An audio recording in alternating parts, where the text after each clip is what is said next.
Hi there, everybody. My name is Christopher Saul, and I'm a student in the Public Administration program here at Florida State. When I was a journalist and then in my time as a public affairs representative for local government, I got a front row seat to a lot of the friction between law enforcement and our local minority communities here in the Florida Panhandle. And about a year ago, I had an hours-long conversation with a friend of mine who happens to be Black about his activism in the civil rights movement in North Carolina. And his experiences have been radically different from mine. And so that got me thinking.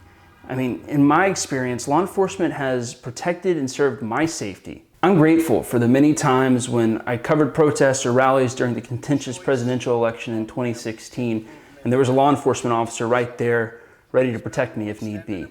Last year, my friend was arrested and spent the night in jail as a result of his exercise of the First Amendment at a protest where he works as a teacher there in North Carolina. We have serious trust issues with police, especially in minority communities, as many polls show. We also have a serious mental health funding issue in this country. Many theorists have begun to call for the reallocation of resources from police departments to mental health community services. Not only that, but our government coffers are not limitless. It sometimes seems like it's a zero-sum game when we look at budgets at all levels of government. And finally, we have a dwindling number of eligible recruits who even want to be in law enforcement. Recently, NBC News did one of several stories which discussed the quickly evaporating pools of recruits. Many officers are just leaving the profession altogether. Structural inequality, low morale, citizens who no longer trust the institution of law enforcement, and calls to reallocate already limited funds. Policing, as we have manifested it now, is going to have to change radically to meet the needs of the future, because it's going to require the consent of the governed. The governed range in political appetite from fanatical supporters of the police, civil rights activists, civil libertarians, and people who just want their communities to be just and safe. While it's certainly not a panacea, I believe the use of drones to monitor traffic enforcement and take over some other routines of policing from the skies could alleviate costs on department, increase recruiting for the police force, assuage the fears of civil rights activists concerning police brutality, reduce the need for spending in police departments across the country, and free up funds for mental health resources in communities both big and small. Privacy concerns always pop to the front of minds when the word drone is tossed around, especially when the government wants to use them. This is why I propose mandatory recordings be released of entire flights with quick turnarounds in public forums which are easily requestable. This would require some tinkering with current law enforcement policy in order to allow for a quicker release. This could also help alleviate the non-starter issue many citizens might have with the frequent use of drones. Drones are a much more cost-effective way to monitor the streets and dole out traffic tickets. It's also safer for police and drivers. Instead of being stopped on the road for an infraction, a safety issue for both police and citizens, a photo of the license plate can be taken, run through a database, and a citation can be issued by mail. Citation would be more efficient and more effective.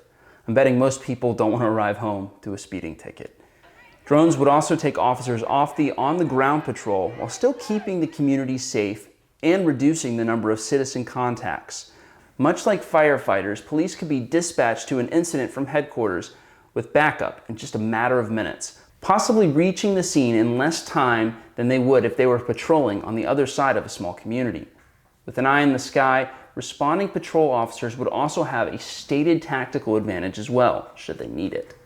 This would also come as a relief to some civil rights activists who worry about every interaction the police have with the public becoming deadly, as most interactions would take place without a physical encounter. By removing car patrols, this allows for political buy-in from those who wish to see police reform.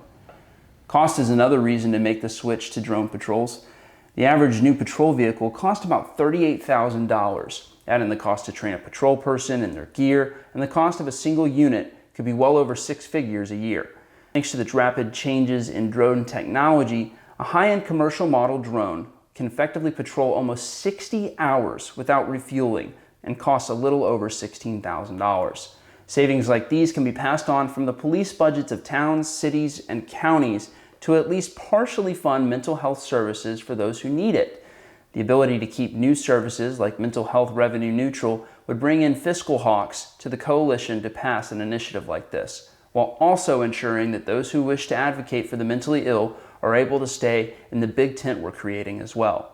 Finally, it's important that the agents of law enforcement and their supervisors are willing to give this new method of law enforcement a chance. Luckily, there's a carrot for them in this as well. It's important to focus on the fact that this change will only remove patrol duties from the infinite roster of tasks that are encased in police work. This will give younger officers a quicker opportunity to advance into specialized sections such as vice, homicide, SWAT, and other duties. Because of the limited pool of applicants, it should not threaten many officers' jobs either, and may actually increase retention rates amongst police forces who institute this policy. Of course, drones are not going to be a one-size-fits-all solution for reorganizing policing in the United States successfully, but it will take ideas that are previously untested and move them into the testing frame in order to build trust with the citizens that these officers serve. It will also enable the reallocation of funds to mental health and still provide an acceptable level of service in the United States, towns, and cities. Thank you guys so much for watching, and I hope you guys have a great day.